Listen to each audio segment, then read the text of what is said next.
ஆண்டாள் 18ஆம் பாசுரத்தில் காண்பித்துக் கொடுக்கும் அறிவுரை ஒரு குடும்பப் பெண்ணின் அடையாளங்கள் என்ன என்பது. நப்பின்னை பிராட்டியை எழுப்பும் பிரகரணத்தில் நப்பின்னையை கொண்டே இந்த அடையாளங்களை நமக்கு சொல்லுகிறாள் ஆண்டாள்.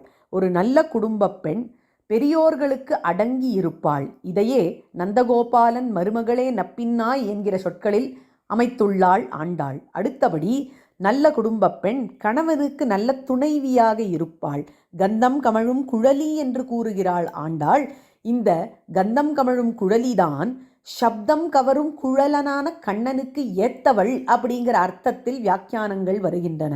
மூன்றாவதாக நல்ல குடும்பப் பெண் குழந்தைகளை வழிநடத்துவாள். பந்தார் விரலி என்கிற சப்தம் இதை நமக்கு காண்பித்துக் கொடுக்கிறது. சம்சாரிகளான நம்மை வழிநடத்தும் அடையாளமாக விரலிலே பந்தை வைத்துள்ளாள் நப்பின்னை. இப்படி சிறந்த குடும்பப் பெண் எப்படி இருக்க வேண்டும் என்ற அறிவுரையை பார்த்தோம்.